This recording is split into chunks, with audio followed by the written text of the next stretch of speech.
Thanks everybody for joining us for the Trillium Information Session 2024. Joining me is Shyam Mahesh, your Client Manager, together with Thuranga Edarasaria, who's our Operations Manager, and my name is Jordan, General Manager, Quantum United. Tonight, we obviously got an information session. For those that have been living at Trillium for quite some time, you may know a lot of the information we share tonight, but for those that are new, obviously it's going to be a lot of information, and we do have a section at the end there where you can ask any additional questions.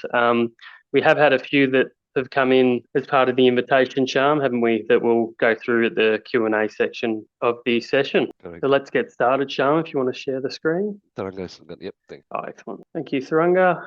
Okay, so in terms of the overview tonight, we're going to be talking about Quantum, so our role as your Owners Corporation Manager and what that involves. The Trillium structure, so what is an Owners Corporation and the owner's obligations. Governance and compliance, so OC and committee operations, meetings, including the annual general meeting and committee meetings, as well as the compliance management aspect. And then we'll move on to communication and community, so obviously talk about events and activities, as part of the offering we provide to the community and with the support of obviously the committee. Then we'll move on to Club Trillium operations with your club manager, Matt. So he'll go through the purpose of the club, who operates the club and the club membership, and then we'll end on a Q&A session. So we'll firstly go through all the questions that have come through from home prior to the meeting. And then if there's any additional questions after that, we're happy to work through that as well at that point. Okay, about Quantum. So Quantum's been around for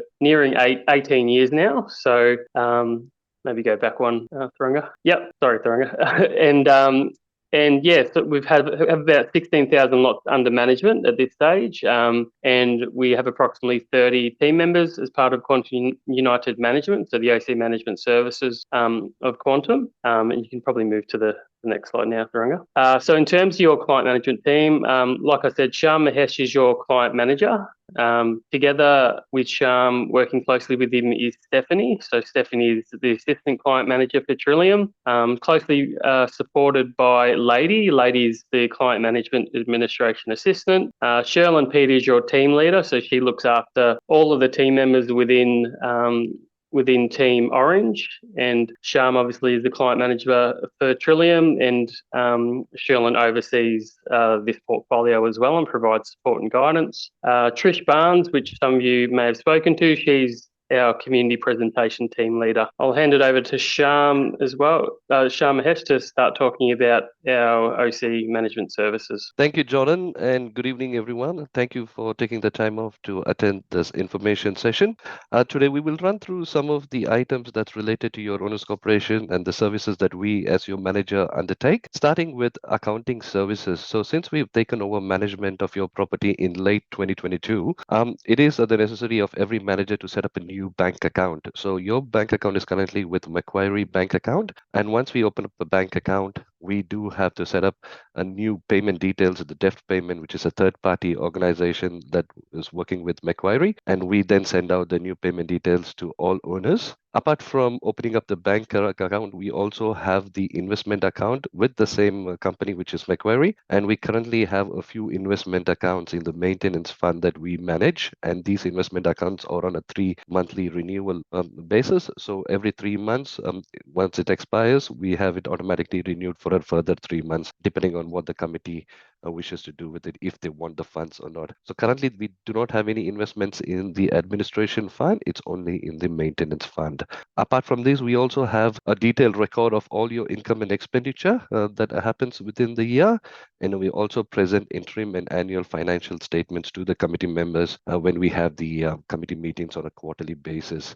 Towards the end of the financial year, or once the financial year has finished, in this case, when we finish the financial year for the 2023-2024 period, we also obtain quotes from independent auditors to have the financial statements audited. Now, because Trillium is a Tier 1 Owners Corporation, and based on the recent changes in the Owners Corporation Act that came into effect from December 2021, any Owners Corporation that's above 101 lots has to compulsory get their financials audited. So therefore, we have been looking at quotes to have the financials audited. And once we have a new committee appointed at the AGM, this will be presented to the committee and then we will have the financial statements audited. Also, we prepare and draft the Owners Corporation operational budget for the committee review. Again, this is done once a year. Towards the end of the financial year or just after the financial year, we present the budget to the committee. We discuss on what the finances were in the last financial year and what needs to be presented for the owners in the coming year. And then we have the issuance of fee notices. We have to follow the legislation and ensure these fee notices are issued as per the Act within the right frame. And upon issuing the fee notices, and once they become due, we also need to issue the final fee notices and special fee notices, if there's any, on behalf of the Owners Corporation. The other activity that we undertake is the recovery of the fees on behalf of the Owners Corporation, and we'll go in detail when we talk about the fee recovery process. Thank you, Taranga. Can we go to the next slide? The other duty that we also undertake is insurance. So Quantum United is the registered agent for CoverForce, who is your broker. And what CoverForce does is they help us in raising claim.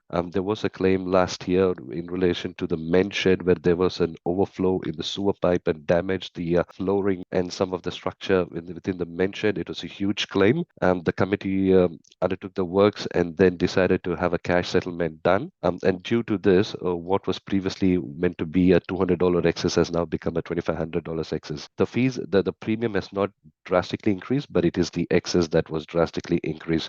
So CoverForce does assist us with raising those claims, liaising with the contractors to undertake the works and the process related to releasing all the funds. And we are in touch with CoverForce regularly and the committee to ensure there's a smooth process within these claims. Also, when it's time for the insurance renewal, which is, I believe, on the 2nd of July each year for the Trillium Owners Corporation, CoverForce goes into the market 3 to 4 weeks prior to the renewal time and gives us the best 3 quotes or 2 quotes that they can obtain and present it to the committee. So it is sent to us first, and then we liaise with the committee and seek their direction on how they want to best proceed with it.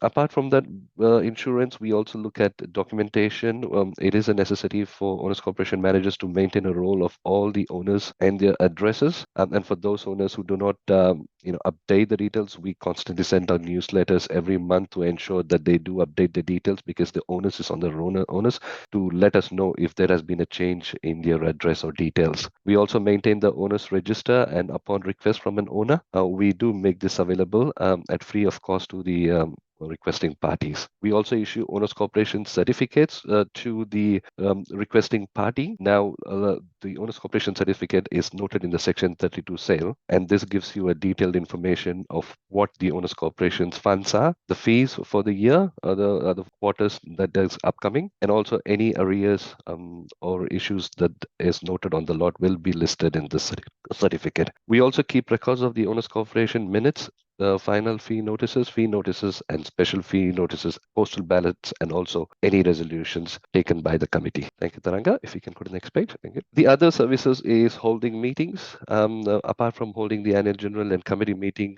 Quantum United takes the extra step of doing these information sessions. We also prepare and issue minutes, documents, agenda, decision papers, and information papers. And now we do have all this recorded within our community app as well, and prepare and issue meeting minutes to the committee and to the rest of the owners when it comes to annual general meeting. Guidance is given to generally the committee that we closely work with, but also any owner that has any queries regarding how the Owners Corporation works or anything related to legal side of things. We do provide guidance in relation to the Act and the regulations and how to perform their duties and functions. Thank you, Taranga. If you can go to the next page. And now we will talk about the Trillium structure. So what is an Owners Corporation and what are the lot owner obligations? So for most of you, I'm sure you are aware that Owners Corporation is a legal entity, and prior to 2006, Owners Corporation was called as Body Corporate. So in Victoria, it's no longer called Body Corporate, it's referred to as Owners Corporation.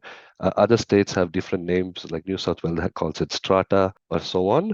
And this is usually created when the plan of subdivision is registered with the Land Use Victoria, done by the developer when he is ready. It is a legal entity and that combines all the lot owners in a plan of subdivision. So once it is registered, all the lot owners within that plan are automatically part of the Owners Corporation. There is no choice for owners to not be part of the Owners Corporation or make themselves removed from this plan of subdivision. All owners automatically become members, like I mentioned, and the rules rules within this owners corporation, owners and tenants regarding the use of common property and their laws. So we do have the model rules that are the generic rules. And then we also have the registered rules, which is then set up by the developer when the land has been entitled. And these registered rules are specific to the owners corporation, which is now like for Trillium, we have a separate registered rules. For other clubs, you have a separate specific to those owners corporations. The legislation passed by the Victorian Parliament provides the legal framework on how the OC is also operated. Thank you, Taranga. So the lot owner's obligations. So what are the duties and obligations of the lot owner who is part of this owners corporation? So they do have some financial and legal obligations towards the OC, and mainly is to approve the annual budget at each AGM to meet the owners corporation operational expenses. Now, for a property this size, we don't generally get all owners attending the meeting, so we do get a few people attend the meeting. However, when we send out the meeting pack, it is the responsibility of the owners to review these documents and see what their annual budget is proposed at and what the expenses would be for the year and the fees associated in meeting these operational expenses. They then need to contribute their share of the budgeted cost incurred to administer and manage the owners corporation, or in other words, to also go through and maintain the operational activities of the club, which is your common property. So Club Trillium is the common property, and this is where majority of your costs and expenses are going towards. And also the lastly is to comply with the owners corporation legislations and the rules that's been stipulated under the Act. Thank you, Taranga. Slide. I'll now hand it over to Taranga, who will quickly run through the debt recovery system. Thank you, Taranga. Thank you, Sham. As Sham mentioned in the earlier slide, where it's the owners corporation lot owner's responsibility. One of the responsibility is to make payments towards the owners corporation in line with the owners corporation fee notice issued. So as you know, not all lot owners would make payment on time. So the owners corporate on behalf of the owners corporation, we have put together a debt recovery process that we follow. As the debt recovery process that you can see in front of you is that 30 days up to 30 days prior to the due date, the owners corporation can issue the fee notices and will be issued to fee notices to all lot owners. Then once the fee notices have become due, on behalf of the owners corporation, we issue a courtesy text message, a reminder to all lot owners who are in arrears about their fees being due. Once that fee reminder text message has been sent out, then 7 days after the due date, we would issue another, the final reminder notice, which is required under the legislation that the owners corporation needs to issue. Along with the final fee notice, we do issue a text message as well to remind lot owners about the outstanding fees. So steps 1, 2, and 3 are issued to all lot owners who are 1 is issued to all lot owners, 2 and 3 are issued to lot owners who are in arrears. Step 4, 5, and 6 only applies to lot owners who are in arrears above the legal threshold.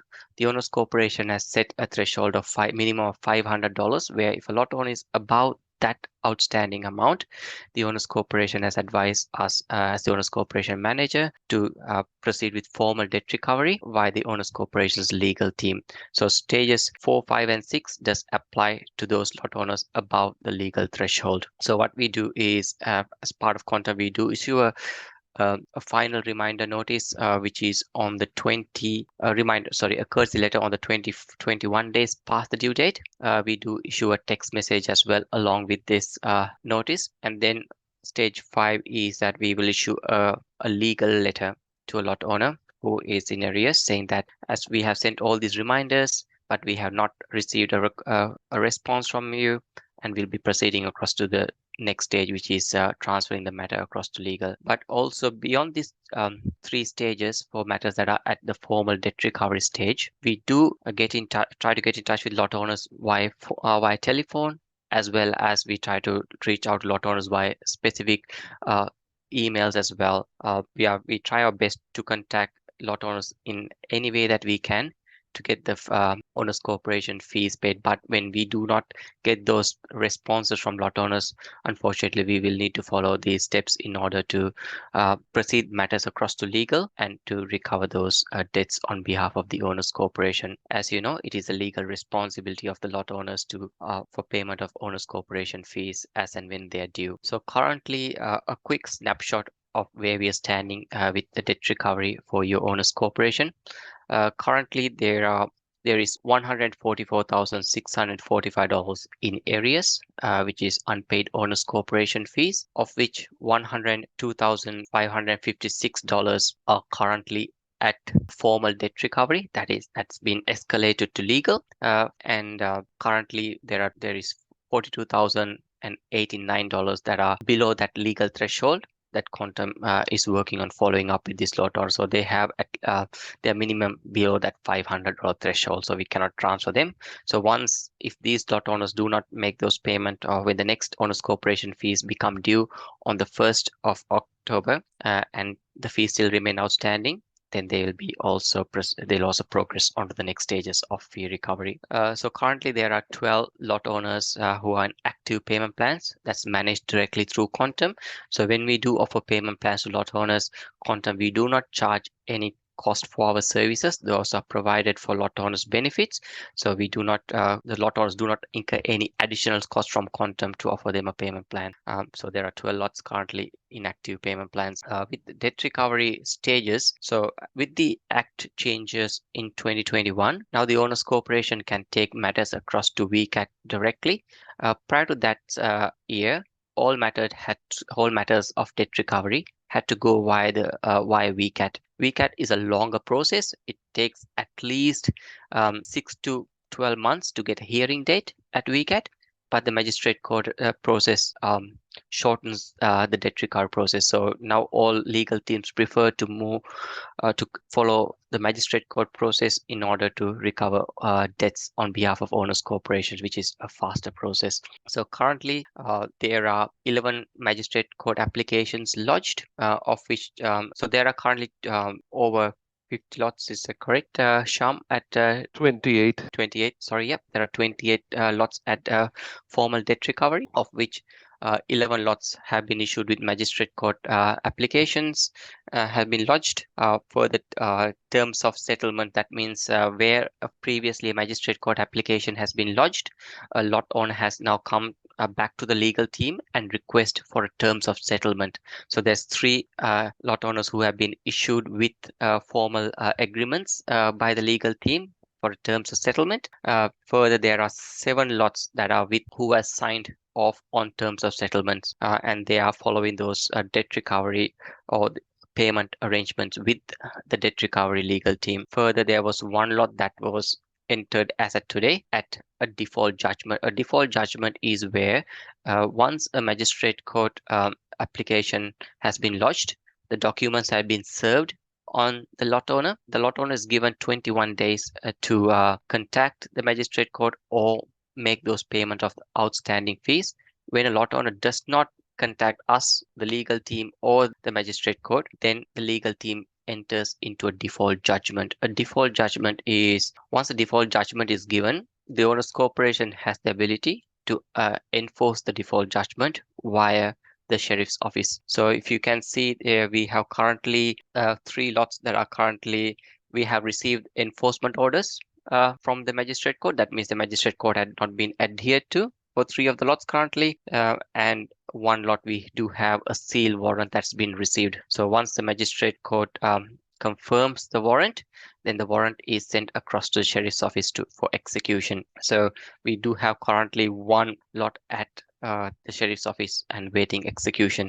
So normally execution of a sheriff's warrant would take at least 60 to 120 days. So that is only if they can get hold of the lot owner.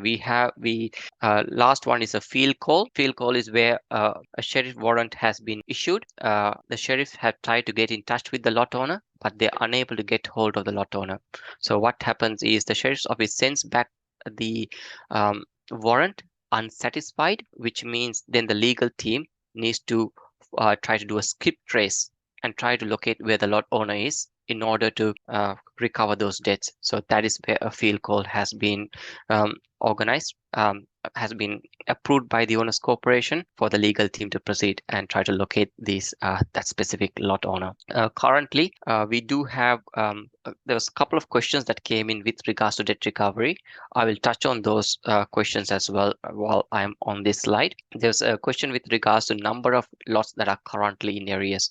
There are currently 185 lots in arrears. That saying that 185 lot arrears is from a couple of cents across to all the way to a large amount that's at debt recovery. So that is the range that is in outstanding. So any cent or any dollar that is outstanding to the owners corporation will remain as arrears until they're paid in full. Perfect. And also we've been asked the costs that are incurred for debt recovery. In the last financial year, there was about $25,000 the owners corporation incurred for following up of outstanding owners corporation fees, of which we have on charge all those costs onto the lot owners. And what happens is once a matter has been taken to magistrate court and once the order is been received, we have seen 99% of the time when an order from the magistrate court is received, the owners corporation always gets those costs back as well. There might be that 1% chance where it might not come through, but all the judgments that we have seen through recently coming or provided to the owners corp in favor of the owners corporation has been the owners corporation received all those costs at that application level, because when the legal team needs to put the exact amount, not the exact amount that the owners corporation is claiming, and any legal cost on the application as well. Also, we do know that there is a owner who has two lots within the owners corporation. Who has a very large amount of outstanding fees for those two lots. As for our records, owners corporation fees have not been paid since day one by that specific lot owner who owns those two lots. And that lot owner has stated to the legal team that they will be contesting the matter, the magistrate court order, but we are still waiting for a response or further information from the legal team if that lot owner has contested that order that was provided. So we would once we have further information about that specific lot, we will advise the owners corporation accordingly.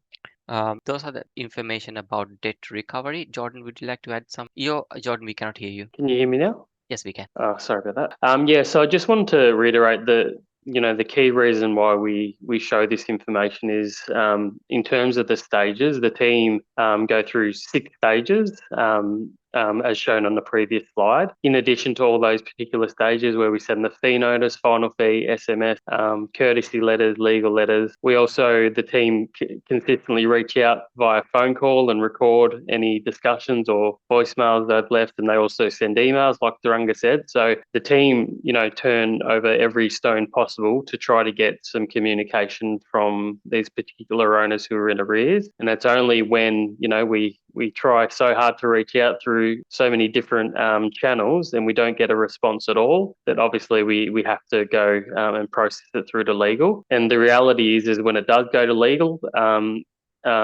look at impacts, owners' credit history. These particular court proceedings may eventually also lead to seizure of assets and seizure of property and foreclosure on properties. So it's quite a serious thing. The OC, in terms of debt recovery, definitely can recover debt through to completion. Obviously, as we always say, it's always best for owners to communicate with us, enter in a payment plan if you're having financial difficulty, but just reach out to us just so it doesn't get to this point where, again, it may take some time to go through the legal process, but the implications for that lot owner is quite severe in terms of legal costs and like I said, all the other elements to that. So we do urge any owners that do watch this, I'm assuming not any on tonight, but we will circulate this via an e-bulletin to really urge people to make sure they make their payment. Thanks, Jordan. Yes, with regards to legal costs as well, initial letter of demand by the legal team costs $165. And it's on charge to the lot, and thereafter if that letter of legal demand has not been satisfied, once it goes to the magistrate, once the application is drafted by the legal team, a lot owner can incur from $850 upwards of legal fees, and they're on charged a lot, and they're recovered through the magistrate court application. So it is it's a very expensive process for a lot owner. So we do, as Jordan mentioned earlier, if any lot owner who has outstanding fees towards the owners corporation, I recommend that these fees are paid on time to avoid these additional cost incurred that may incur onto your lot. Thank you. And we just put also we have added a chart of the magistrate court debt recovery process that first is said the fee notice is 28 days or 30 days before the due date is issued. Then a final fee notice is issued after 7 days. So, once a lot is at the legal stage, a legal debt recovery stage, it's referred to the solicitors or the legal team, and they follow this step, which is filing a complaint. Then after that, 21 days after a default judgment, once the default judgment has passed, applying to forwarding that default judgment or the sealed warrant across to the sheriff's office to execute. Those are the steps. They will seize property. We can garnish of wages, summons for oral examination, and also some lot owners as well. The owners corporation or the legal team can write to their mortgagee and also to their bank where they hold the mortgage with and ask put those charges onto their mortgage as well. So those are some of the options that the owners corporation has.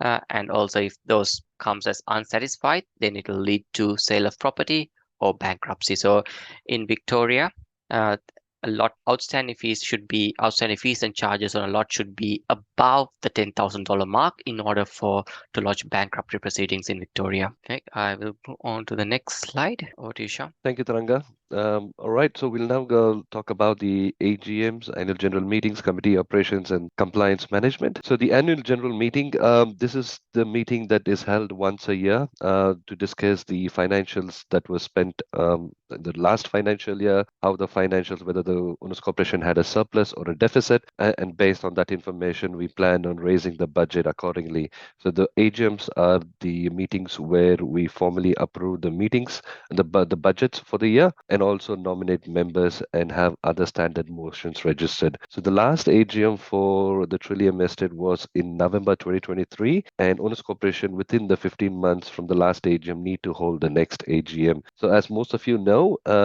that we are having the AGM next Monday at 6 o'clock, same via the webinar, and this is going to be the time where we also nominate the committee members. Currently, we do not have a committee because we had 3 members on the committee with 1 resigning because they sold a lot. So effectively, there are no resolutions or actions being undertaken. And at the meeting next week, we will be nominating the committee. So if any member present here today wishes to be on the committee, please submit your nominations. Alternatively, you can attend the meeting next week and put in your nomination at the meeting as well. So the details of the meeting has been put in there, and we also have sent a newsletter a few weeks ago reminding owners of the AGM. There will be a reminder during this week as well to remind owners of the upcoming meeting. The key agenda items that will be discussed, as I briefly mentioned, will be the financial year and the budget for the new financial year. Given the current condition with the cash flow with the Trillium estate, there has been a proposal to increase the fees by 42% to cover the shortfall in funds and arrears. We'll also be seeking the approval of the owner's fees and, as I mentioned, the election of a committee with at least 3 members. Thank you, Taranga. Next slide. Committee operations. So once we have a committee appointed, now under the new legislation, in the Act, the changes in the Act as of December 2021, any property that's above 10 lot needs to have a committee of a minimum 3 and a maximum of 7. If you want above 7 and up until 12 members, there needs to be a resolution, an ordinary resolution at the meeting where we can appoint further members. But at this stage, if we have 3 to 7, that should suffice.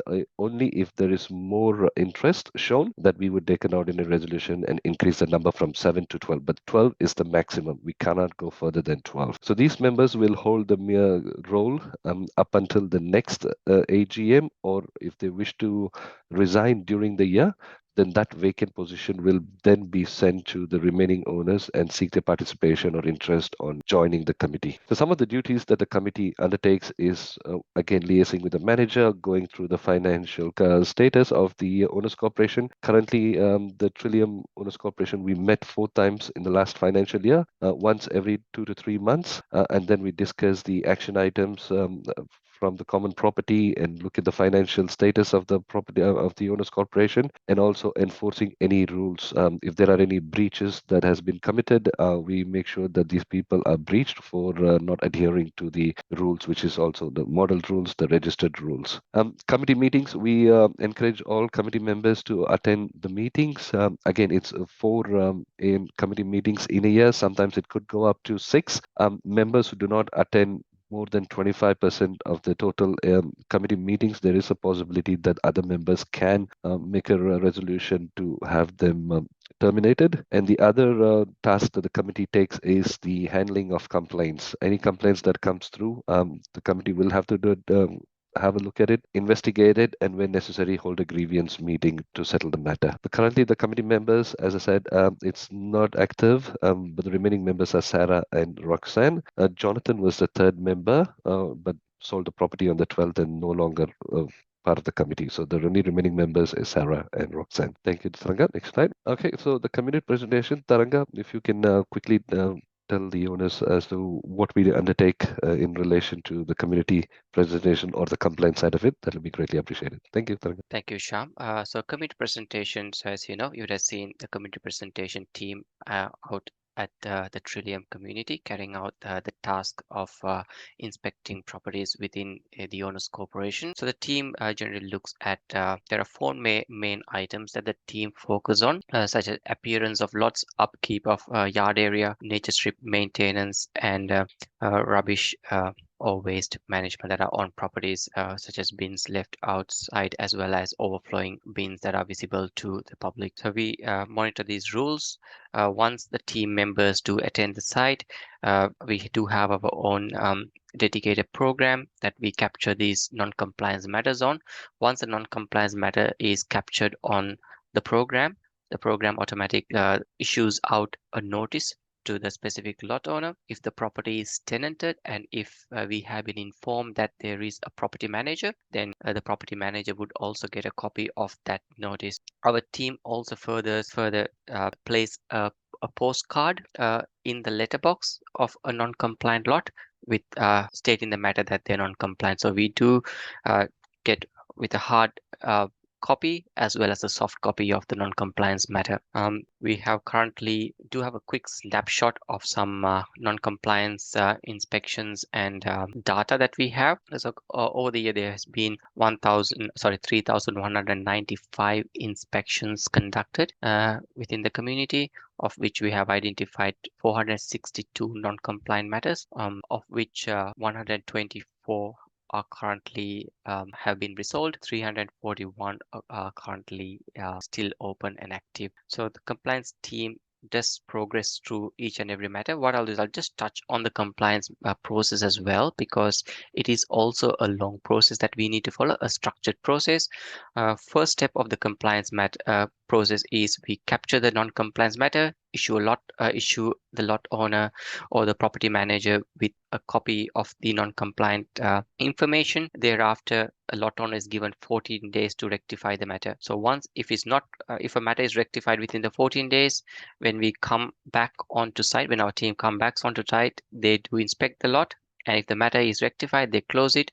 If the matter is still open, they progress it to a letter of demand. So once the letter of demand is issued, the lot owner or the resident have another 14 days to rectify the matter. So once that second 14 days have ended, then we carry out a second reinspection. At that process, if the matter has been closed, we'll close off the matter on the system. But if it still continue to still not rectified, what our team does is issue a formal notice of complaint, section 155, which is required under the owners corporation legislation, that the owners corporation provide a notice to rectify a breach, which gives a lot owner 28 days to rectify the matter. We inspect the matter again after 28 days, and if it remains open, we progress the matter to a final breach notice, which is also required by the legislation. And that once the final fee notice has been issued, the lot owners will be given another 28 days. But if the matter still remains unresolved, then the Act requires the Owners Corporation to issue the lot owner with a notice of grievance.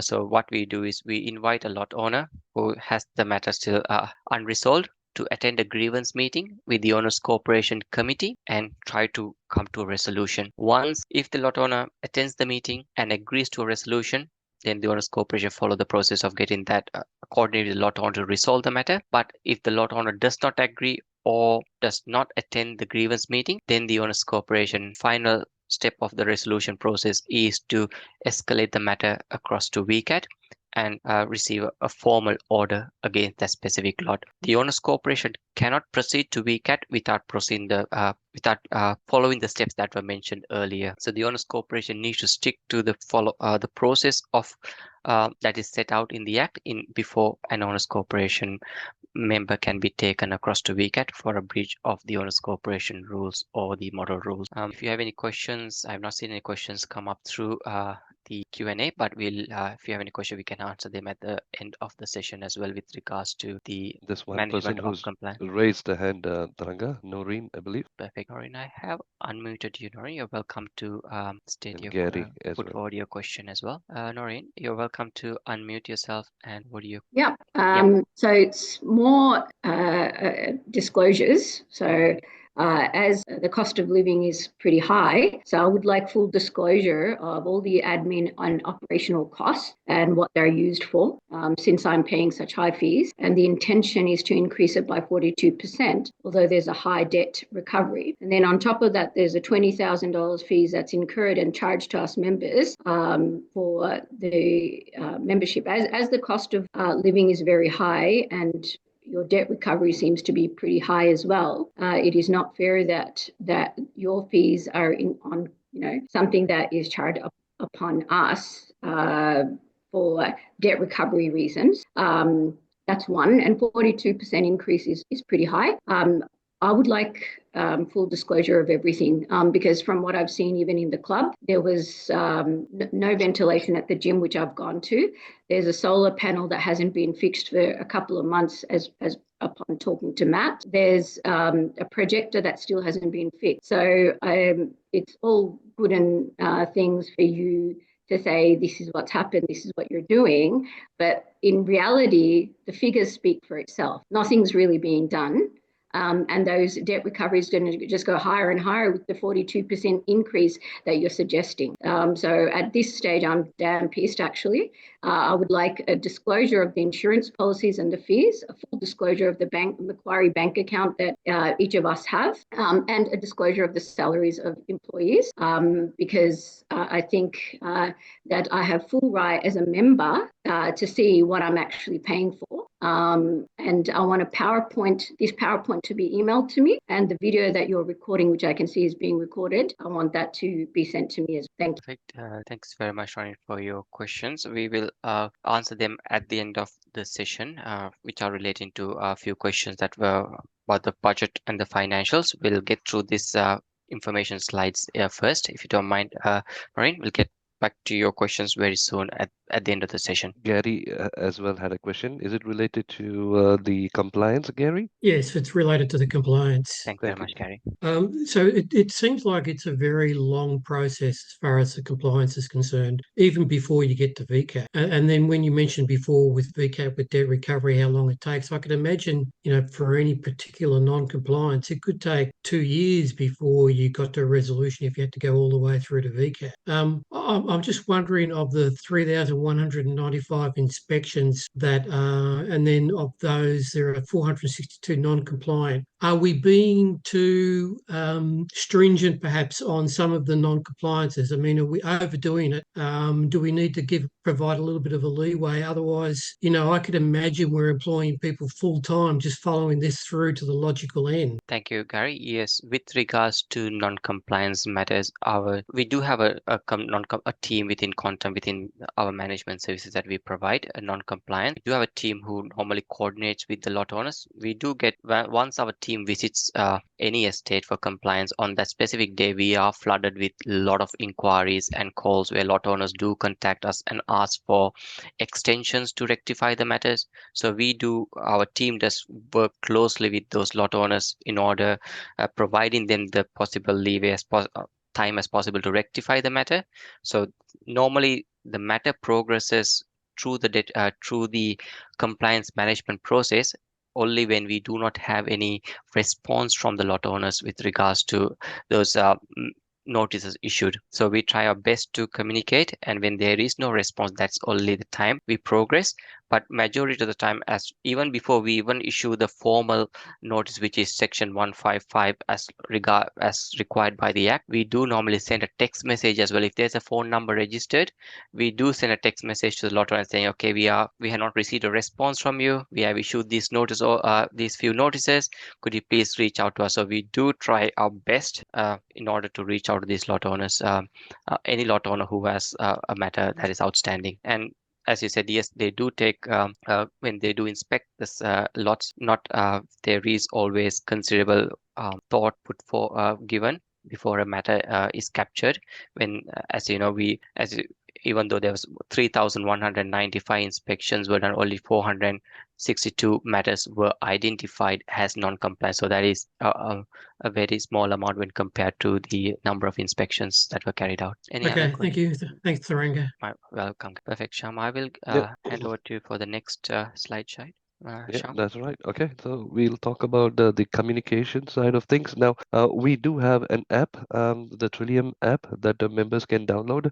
And within this app, you do have information regarding the minutes of the committee meetings that were held. So people can review these minutes and understand what's been undertaken, what actions have been undertaken by the committee and the manager within that year. We also send out e-bulletins or the newsletters on a monthly basis, both from the manager Quantum and also from the club manager. So these highlight any important message, any closure due to works, any fees that are dues, and so on. We also have events and activities conducted at the club, and then we have our information such as today that gives people a lot of information about the Owners Corporation. Now, some of the events that we undertook, the big one was the Easter event in March this year. It was a successful event. Unfortunately, the Christmas event that was scheduled for December last year had to be cancelled because of the rainfall that was occurring. There was a huge rainfall that day, and it had to be cancelled. But these are the two main events that are currently being held at the property. Apart from these two big events, the club along with the committee, have undertaken several small events like the Melbourne Cup Day 2023, a fun day for all to bet on the races, colouring competition for the little ones. We then had the Tennis Day in January, where the Hume Tennis and the Community Centre put on a one-day event for all the kids. We then had the Footy Clinic in January as well, where the Hume Bombers put on a one-day clinic. We had the International Games Day in February, a fun outdoor activity where residents were invited to bring games from their home country to play in the Trillium Park. The Water Safety Program in March 2024, along with Life Saving Victoria, a one-day educational water safety program. AFL Clinic in April 2024, again with the Hume Bombers. The Rugby League, Pickleball in July, and the Hockey Clinic in July 2024 as well. Now, always the events that I've just briefly mentioned were at no cost to the Owners Corporation. So thank you on that. And we have allocated funds within the budget that the committee and the owners can review and plan accordingly for the coming year. Thank you, Tharanga. We'll now move on to the club operations, and we will get Matt, the club manager, to speak on the club operation. Over to you, Matt. No worries. Thank you, Sham, and thank you for everyone who's joined in. Happy to present some information on the club to everyone. So my name's Matt. I'm the resident club manager. I've been with QCMS and at Trillium now just over 18 months. The remaining team members we've got there are Tony. He's been with QCMS nearly 2 years, and he's a wealth of knowledge within the office environment. So very lucky to have Tony on board, and a new member, Arian, who joined late last year to help out with a few extra shifts here and there. Arian comes from a pool background. He's lifeguard qualified, and has done some excellent work in customer service. So just with that, with the three of us there, all of us are there to help you guys as residents with any inquiries or any help you may need while at the club. So yeah, while we're at the club, the team at the club, what we look to do in our customer service roles, especially looking at the inductions and the booking system within the app. So we're on hand to help with those processes. So obviously inductions are an important one for incoming residents, as not just owners, but for tenants as well. And one we've found a spike in recently is also as owners' children become 16, is having them inducted so they can come to the club and enjoy the facilities, the gym and the pool, in a safe manner, and making sure they're aware of the rules and inducted correctly. So that's all undertaken through the app that Sham spoke about with the previous slide. Also through the app is the booking system for the tennis court, and any classes or clinics that we put on, such as again when Sham spoke earlier about the sporting clinics during the school holidays, and obviously the big one there is also the function space. So once the function room is booked through the app, the club team look to coordinate with Quantum United to have the cleaning and bond invoices issued, so they can be paid in a timely manner by the residents. Therefore, we can book in our cleaners and so forth and make sure we've got everything running as smoothly as possible. At that time as well, we look to obtain any public liability insurances, any licenses or any permits required by third-party providers for those functions. We also look as a club team when working with contractors to make sure that they've got the right licenses, permits required to commence works when at the club. So talk about contractors, maintenance of club items, and club assets. So we work as a club team. We work to the ESM. We work on that on a 12 monthly basis with different. We look at test and tagging getting done, emergency exit checks, lighting check, fire safety equipment checks. They're all conducted within guidelines, and we also have service agreements in place for the big ticket items such as the gym equipment, and when we look at the pool and the plant room and so forth, making sure that we've got agreements in place make sure they're serviced and maintained. So they function and operate correctly throughout, for everyone to use at the club. So again, with this one, with contractor management, again, we go back to making sure that we have the right licenses and permits for each contractor that commences work at the club. They're all inducted, so they're aware of the layout of the club. We look at, again, making sure we've got all the emergency items in place for them.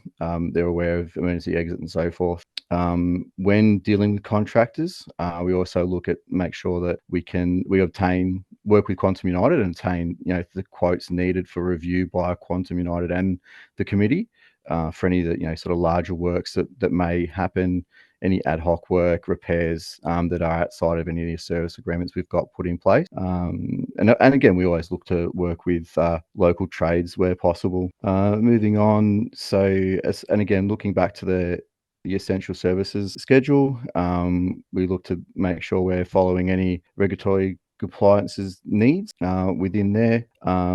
We work with Quantum United to have a safety report done on an annual basis, and work with, again, local trades and maintenance companies to make sure we can follow on any or present quotes for any recommendations that are made through that report. QCMS as a club team make sure that all our staff are trained in CPR and first aid in case there is an emergency within the club.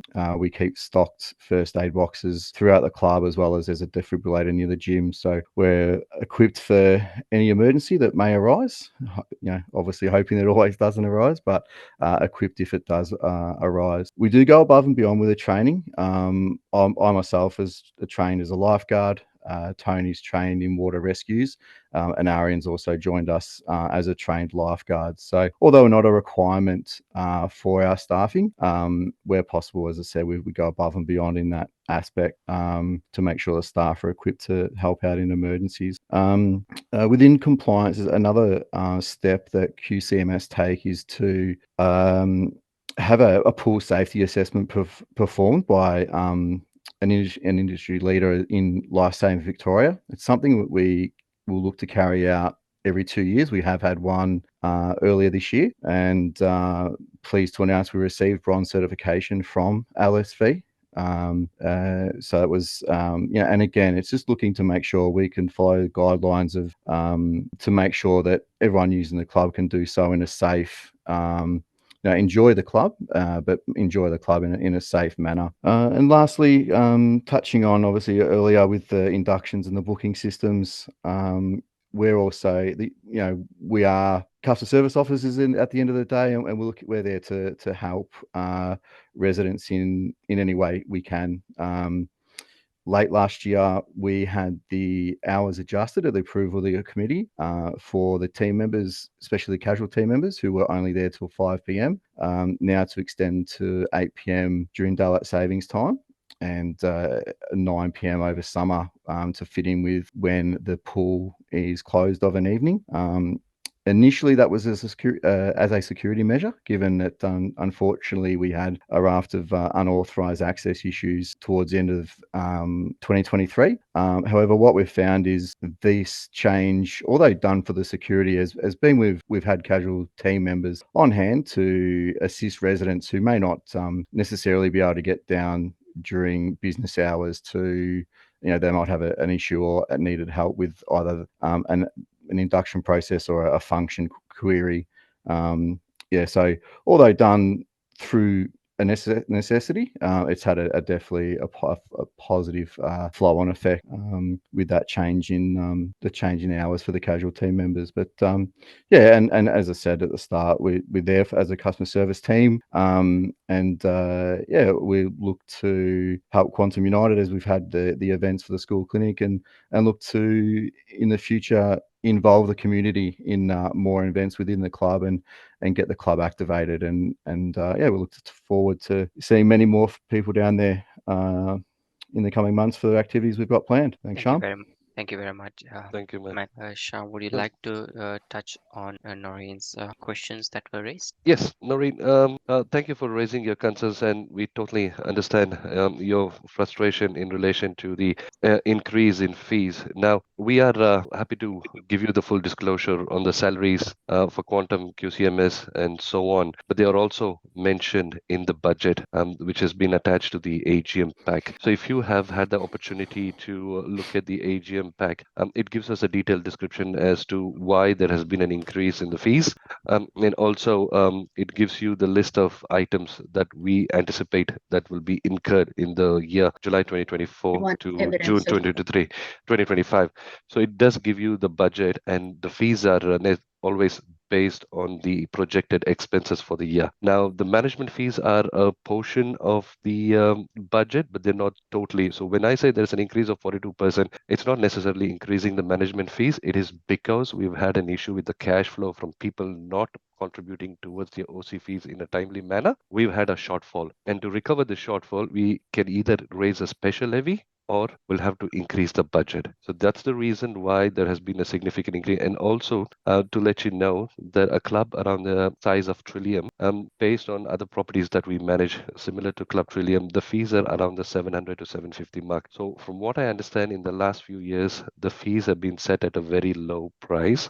Due to this, there has also been an effect in relation to the cash flow. So there's a lot of contributing factors towards this shortfall.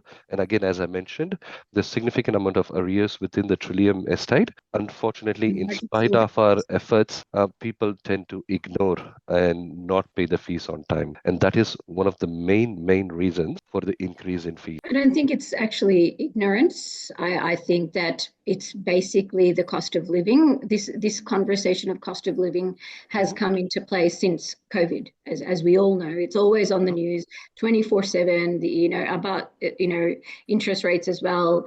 Mortgage. I mean, we have enough stress as it is, and on top of that, you have council rates and things like that. This is something I don't really actually need to mention, but you've given me briefly the, you've answered briefly what I've asked, but what I asked is actual evidence. I want to see evidence of the maintenance for the club. I want to see evidence of the admin and operational costs, because I'm paying for these things. So I want evidence of these. I want these in a monthly format, and this should be distributed to every member of the estate, this Trillium estate. I want the PowerPoint that you've just got here to be emailed to me, and the recording that we are doing to be emailed to me, because as from what I've seen when going to the gym has very little ventilation. I want evidence of how on a monthly report, including lot numbers that are entered, of how often the gyms are being used and the venue is being used. And you say that the event that you have are free. Every company or management has a set budget, right?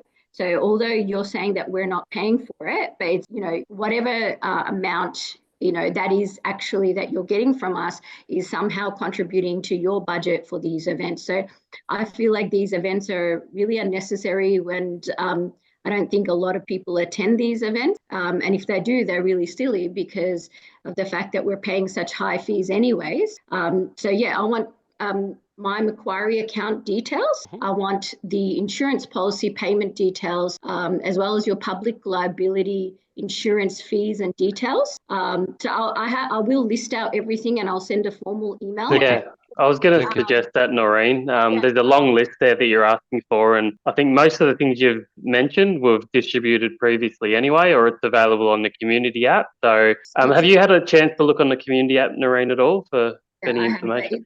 It's not actual. Pardon? I didn't catch that. It's not actual evidence. I want evidence. Evidence. Sorry. What? In terms of evidence. Sorry. I think we're talking over each other, Noreen. So the admin and operational cost that Trillium has, I want an outline every month of what you're actually spending on and how much it actually costs, so we can see that is justified. Yeah. Noreen, can I just jump in there because I'm not getting a chance to speak?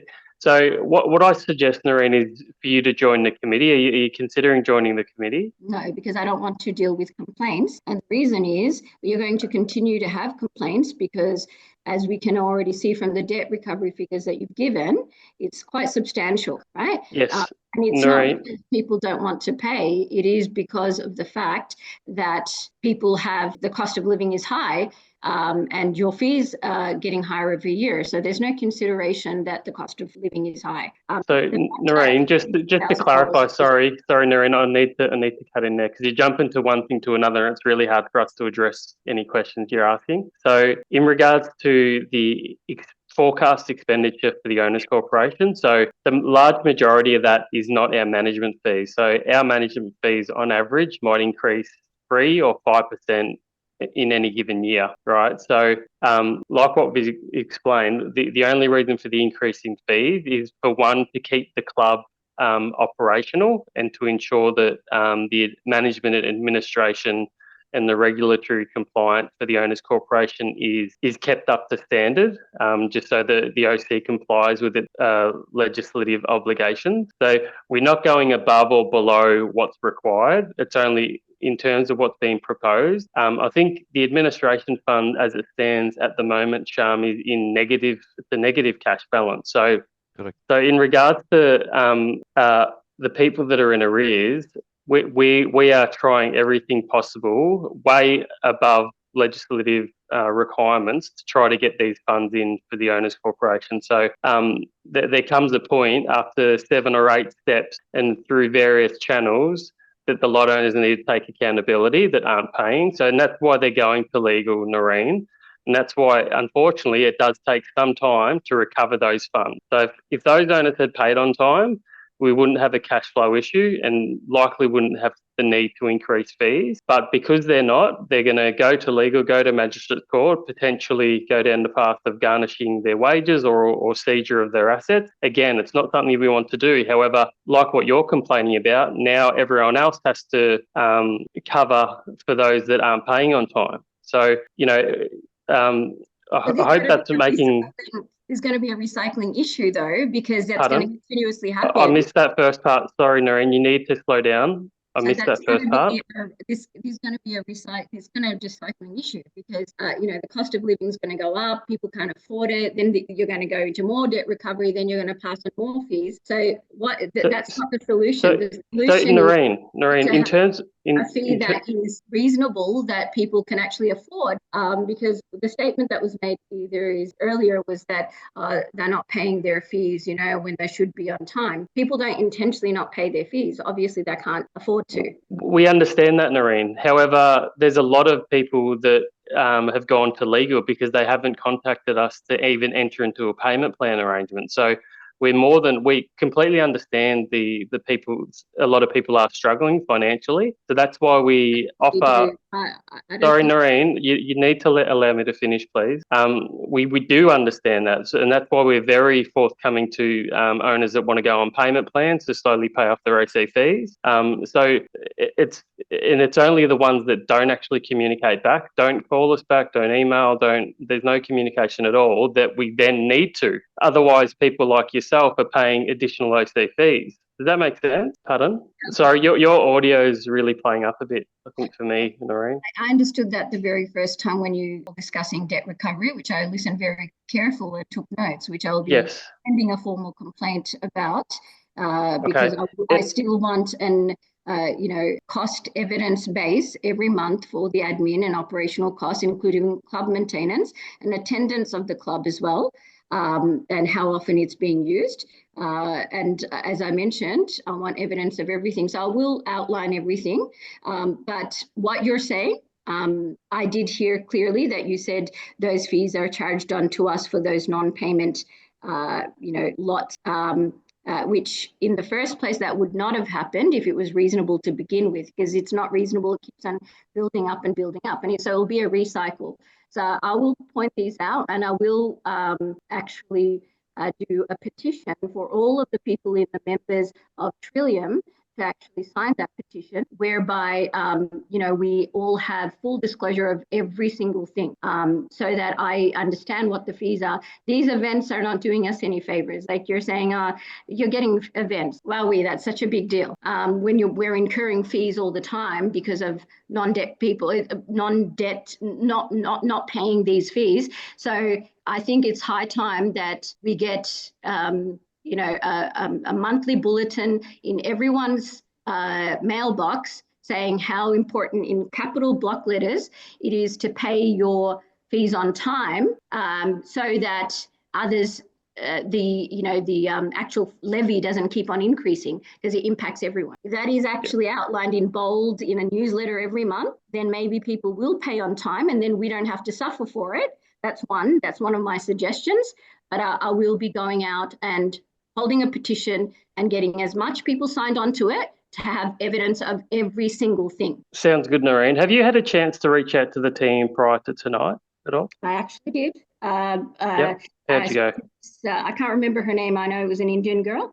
She had a very, very rude tone, actually. And she said, I kept on asking her a couple of times, can you please tell me, where I can email and everything. But after today's discussion, I'm even pissed even more. So what I will do is I will email you maybe 10 or 12 o'clock at night. I'm not sure when, because my dad's in hospital. Sure. But I will hold a petition to make sure the maximum amount of members sign on for a more,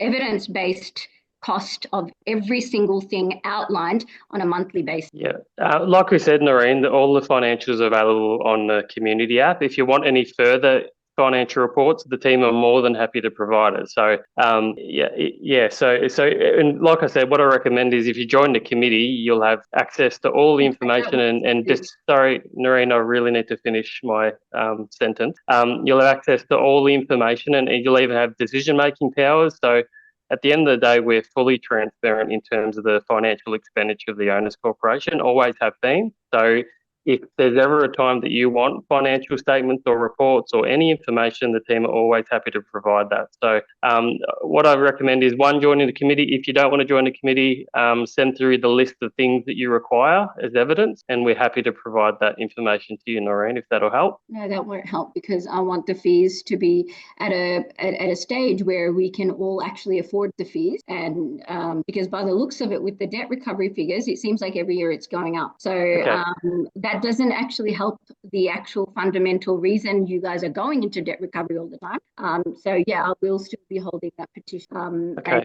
And, look, I think educate all the members of what is actually going on, because unfortunately most people aren't educated enough to look into things. So yeah, I'm still not 100% sure, Noreen, of what the actual issue is that you're the issue is the rising fees, which clearly is evidence of debt recovery, clearly evidence of that. So as we all know, no one wants to go into a debt situation, because bad credit score, what does that mean? We don't get any further loans. It's bad for us in terms of absolutely bankruptcy, and we apply financial jobs in finance that we don't get employed. So at the end of the day, it's a lose-lose for us. So I'm not going to be in that sort of scenario. That's all right. So your main complaint is the rise in fees, which is all based on forecast expenditure in order for us to run the club and run the owners corporation. So in terms of that, if we reduce the OC fees, the owners corporation will be in deficit. We won't be able to pay contractors. We won't be able to run electricity or run the facility or do any administrative.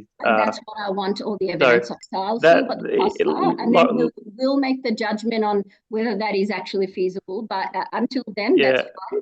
Well, I suppose, Noreen, that's why we're here, to guide and support and assist the committee in all these financial decisions, and why we're putting forward a proposed budget tonight. So I really hope that you're open to listening to us in terms of all your questions and queries, and we're happy to provide you all of our financial analysis that we've done as well.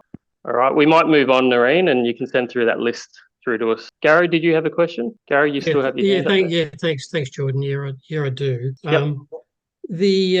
I understand what Noreen is saying, and it's probably absolutely. I guess it's disappointing that we've got to this situation where the outstandings are so high. But I can see the recovery process you've got in place looks okay to me. So I think we just need to break the back of this and get these down to a much more manageable level, and then this issue will sort of disappear of its own. But I guess my question actually is about the maintenance fund. When I look at the maintenance fund report, it's got on there that we by the 30th of June 2025 that the bank account should be a balance of 43,778, or the fund balance should be. But the reality is at the moment that the fund balance for the maintenance fund is over $400,000. Mm-hmm. So my question is, it looks to me like the maintenance fund is overfunded at this point in time, significantly. Was there a recent, sorry, Sham, I'm going to have to revert to Sham for this. Was there a new maintenance plan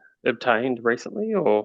I think the previous one was nearly 6 years old, and it was time to get an upgraded maintenance plan. And it was discussed with the committee, and the committee thought it would be nice to get a new plan. And henceforth, we went and got this the last few months. I think it was in April this year that we got the revised plan. And then that's the amount that was loan located. But Gary is right. We do have a closing balance of $400,000. This information was provided to the contractor, and we anticipated them to make the calculation based on the closing funds or the opening balance of the maintenance fund, and still they gave us the recommendation of raising 74,000 for this year and to have a closing balance of 43,000. Yeah. So my question is, which would start to address the issue perhaps, is that whilst the admin fund has got its own issues, from the maintenance fund perspective, it seems to be way overfunded in terms of the forecast expenditure going forward for the next 10 years. In fact, if I look at it, it would say to me that essentially we wouldn't need to make any maintenance fund levies at all for probably the next 5 or so years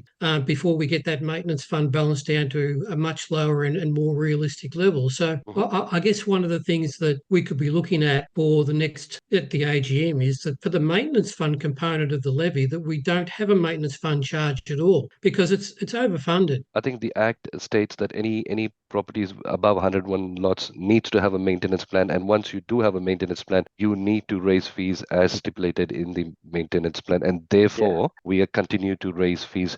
But what I can do, Gary, is Yep. Sorry, I just wanted to interrupt there. So what we'll do, Gary, is we will look at revisit that again. In terms of the running balance, so you must always have what the maintenance plan suggests as the running balance. I haven't looked at the maintenance plan in detail with Sham. I know Thuranga's did it with him. But what Sham was probably going to get to is yes, if it's overfunded, the option is to pass a special resolution to transfer funds from the maintenance fund to the administration fund. So I think that's certainly something that needs to be explored by the new committee, particularly, and again, without me seeing the maintenance plan, if the running balance is significantly lower than the running balance recommendation as per the maintenance plan is significantly lower than the actual funds on hand, so there's more funds, a surplus of funds, then the committee can certainly decide to explore a special resolution, and that can be done via a ballot. So a ballot can be issued, and special resolution 75%, just so you're aware, Gary, which is quite hard to obtain. However, you can pass an interim special where as long as you get 50% and no more than 25% objecting, it can be passed. So I think this would be something we certainly explore for the committee to discuss at the first meeting, Sham. Yep, that'll be noted. Yeah. And when you say 75%, I mean, presumably that's 75% of the people attending the particular meeting. No, unfortunately. No, so the legislation says, 75% is a special resolution of all lot owners. Right. So there was an amendment in 21 where if we hold a general meeting and we do get a quorum, if we hold a general meeting and we get a quorum and all votes are in favour and no objections, then it can get passed as a special after 28 days. We're getting into the weeds around the legislative requirements here, but there are sort of ways to make it that 50% mark of owners to agree. And I suspect if it's going to reduce their fees, I guess most people would likely go for it. One would expect. So, are you looking to join, Gary? Here I am. Yeah, look, I'm going to put my name forward. Yep. I mean, it's I think if we look at the overfunding we got on the maintenance fund, and if we get the debtors under control, I think going forward, my expectation would be that we'll be able to lower the levies down to a much more manageable level for people in this hard time. So absolutely. I'm certain there's things we can do to improve the situation. Yeah, no doubt we can, and would be great to get some committee members like you, Gary, that can support in that process as well. So thanks, Gary. But I guess in reply to my question, essentially you're saying there's not much we can do between now and next week when we have the AGM. So we have to if we're going to take an action along this sort of course, we're going to need to do it after the AGM. Is that what you would be suggesting? Well, yes, considering the notice, etc., has gone out. If there is either a ballot or potentially a special general meeting, that could potentially alter the fees after the fact, if that makes sense. So, I think the AGM can go ahead just to get all the compliance items passed. And if the committee decide they want to issue a ballot to all owners, or they want to hold a special general meeting based on impacting or utilising the maintenance fund monies, then they can do that afterwards, and that will obviously alter the fees, if that makes sense. Okay. Yeah. Just one other quick question, if you don't mind. Yep. With the people that are in the debt recovery process, is there access to Club Trillium cut off? No, because the committee got legal advice. Was it 8 months ago now? So yes. From our perspective, Gary, we already knew that it was unlawful to deny access if they're in arrears. That's just what the legislation is. It doesn't allow the OC to restrict access to common property if they're in arrears, unfortunately. So we knew that and obviously provide that recommendation to the committee. However, they wanted to get legal advice, and they did, and that confirmed our guidance to them that the OC don't have the lawful right to deny access if owners don't pay their OC fee. Okay, thank you. That's all right. Tony? Can you hear me now? Yes. Yeah. About this maintenance fund, would it be possible to put it as part of the AGM to actually have a resolution right on there and get voting? We could. Obviously, it's got to be worded in such a way like as if we got enough, and if there is more money, then Yeah. What we'll do is we'll analyse the data and maintenance plan in the coming week, and if we feel that we will go ahead with the AGM, we will. If not, we'll advise the community, obviously, if it gets postponed. The big challenge, obviously, is that we don't have an active committee. That's what's, I think, the last committee member resigned maybe a month or two ago, maybe, Sham. So we don't have an active committee to obviously make decisions. So obviously it's a bit hard. We don't make these big decisions on behalf of owners. We allow that to the committee or the OC at general meeting. But yeah, we'll notify the owners in terms of if it will be postponed. If it's the best option, Tony, we will. Otherwise, we'll proceed and obviously put it as a agenda item for the first committee. Yeah, it could have been an agenda item as on the AGM, voted by the guests. Potentially, but there's sort of, again, the committee need to decide do they want to try to pass a special resolution at a general meeting, like considering the attendance last year, which was, I think, 3 or 4 lot owners potentially that were in attendance out of how many registered lot. I think the likelihood of passing a special resolution at a general meeting is low.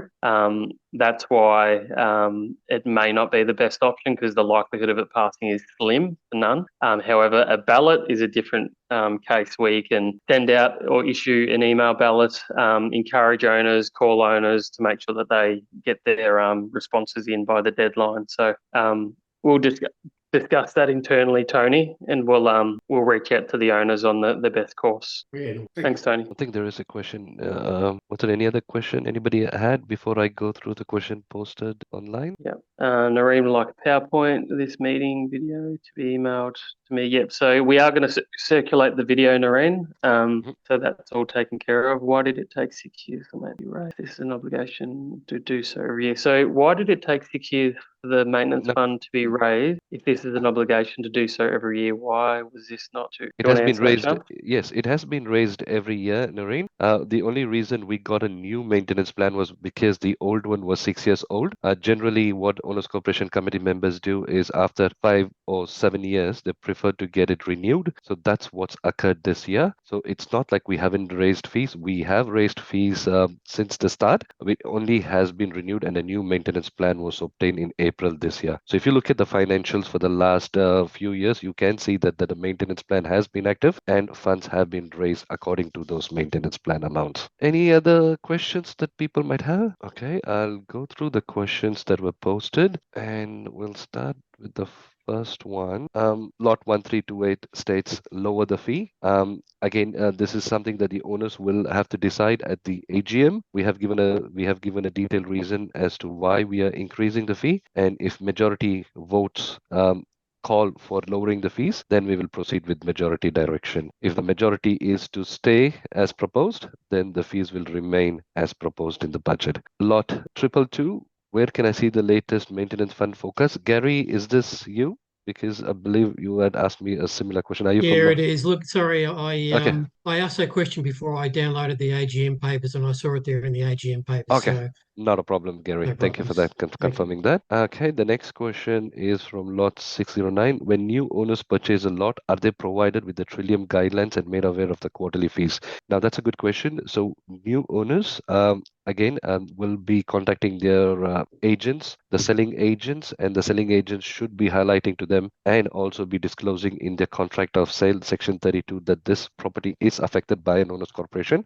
There is a section within the Act that says that if it's affected by an owners corporation, that a certificate be obtained to understand the responsibilities and the obligation of the lot owner. So once that has been highlighted in the contract of sale, and when the purchaser engages a conveyancer to handle the sale of the property or the purchase of the property, the conveyancer further will need to do a title search which will again confirm that the property has been affected by an owners corporation. And then when they order a certificate, all related fees, arrears against that lot will be noted in that certificate. Unfortunately, given the experience that I've had talking to a few owners, most of them were unaware upon purchasing the property that their land or the property was affected by an owners corporation. And it was only once they got the final fee notices that they pick up the call and say, we never signed up for this. We don't know why we are paying these fees. We don't use the club. And unfortunately, I, as the bearer of the bad news, will have to tell them that they've bought into a property that's affected by an owners corporation, and they will have to pay for the fees, and they do not have the option of not paying it. So I do see a lot of owners doing it. Unfortunately, it falls back on the conveyancer and the selling agent.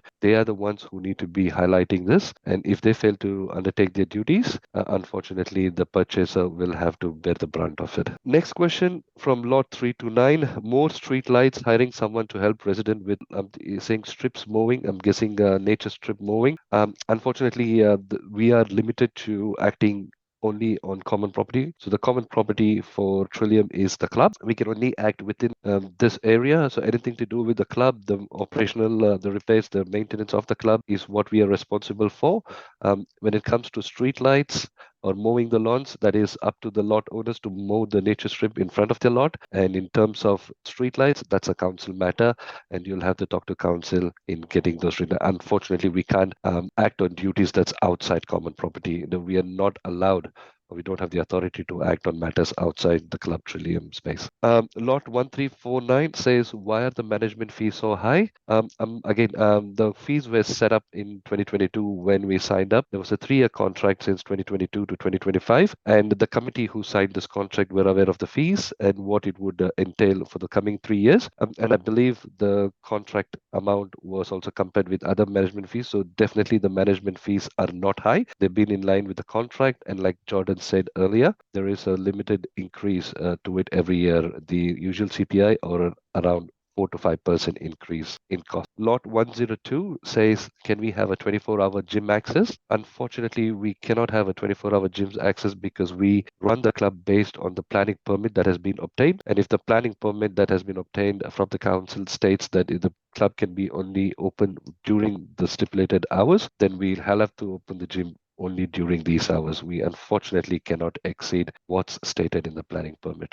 Lot 339, what programs would be possible for babies to have organized? That's a very generic question. I'm not too sure how to answer that, but if it's in relation to events for babies, again, I'm more than happy for this lot owner to send us an email as to what they wish to have, and that can be taken to the committee and discussed, and we can look at organizing some events for the babies. Lot 751, is there any consideration of relaxing some of the body corporate rules? For example, allowing front fences. Now, front fences were part of the design guidelines, and up until 2020, the Owners Corporation had the authority to enforce design guidelines. But given a case that recently occurred with WeCat, the Owners Corporation has been told that they no longer have the authority to enforce breaches from design guidelines. So if a lot owner has to or wishes to have a front face, it is up to them to see the restrictions or the covenant in their title or seek council approval. Taranga, would you be able to? Yes, Sham, Yeah. with regards to design guidelines as well, even though the Owners Corporation can't enforce the design guidelines, the two authorities, the two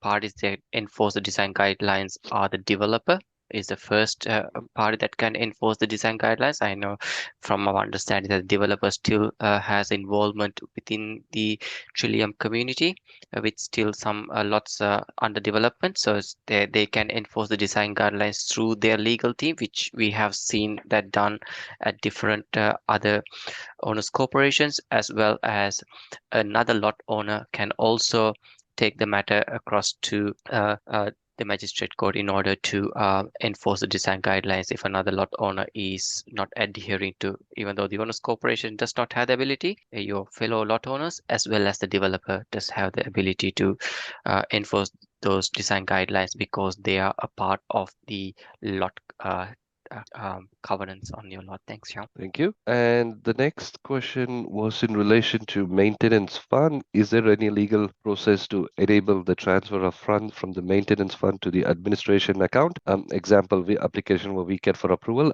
Like we recently touched base, this will be a special resolution to transfer those funds, or if there is any urgent item that needs to be undertaken, especially in terms of repairs and maintenance or insurance renewal, and then there is that possibility of taking those funds. But in terms of moving funds because there is a shortfall in the administration account, that will only be through a special resolution. And the next question was in relation to the application before the Equal Opportunity and Human Rights Commission. This matter, there was a complaint that was lodged a year ago, and the matter was followed with the complainant. Unfortunately, we did try contacting them, and with repeated follow-ups, there was no response received, and we finally had to close the complaint. And next question was in relation to community presentation. Can you please advise what effect community presentation inspections have had? To me, a lot of lots remain in an unkept and disgraceful appearance. We can understand that. Again, like Taranga touched on, we do follow up on a regular basis. Currently, the arrangement with the Trillium community is we attend every fortnightly on a Tuesday, and we go through the breaches. And for those lots that continue to not adhere to the rules, we do follow the due process and ensure that they are held liable for it. But there has been some change. As you saw recently with the statistics that we gave you, there have been some people who do take note of the letters and make sure that the breaches are rectified. So yes, there is a positive feeling to it once we undertake these works. The next question is: the committee agreed to extend the committee presentation inspection at the June committee meeting. Is this extension for a fixed period, or can it cancelled? Again, it is not for a fixed period. It is ongoing. But if the new committee decides that there is no point in having these community presentations any longer, they do have the authority to stop or cancel the service. But they also need to be taking into consideration that if there are owners within the community who see the benefit from this service, they'll be responsible to answer to them as to why they decided to cancel the services. These were all the questions that we had.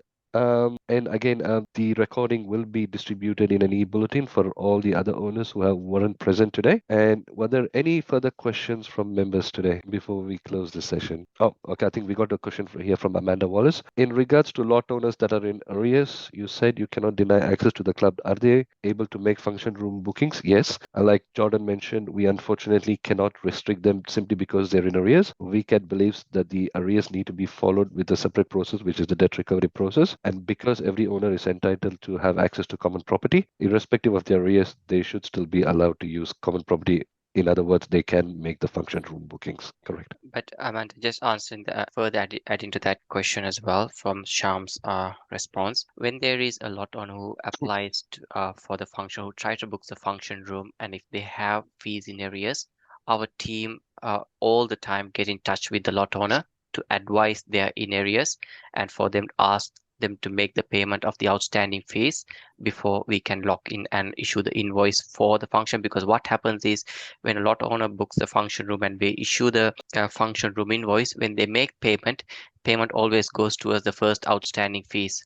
So any payment that goes to the outstanding, we advise them of that the payments will be allocated to the outstanding fees. So 99.9% of the time we have seen lot owners make payment towards the outstanding fees, and then we issue the function invoice. Then the fees allocated, then the payment is allocated towards the function invoice rather than. So we have seen a good response from when lot owners do try to make function bookings when we have reached out to them about outstanding fees. Perfect. We do have a question from Noreen. This wasn't addressed at all. I wanted the PowerPoint, so I was just wondering if that's also going to be emailed. I will send it to that email that we have against this lot. Okay. Yeah. Just Dory, just want to let you know the PowerPoint presentation that we put together.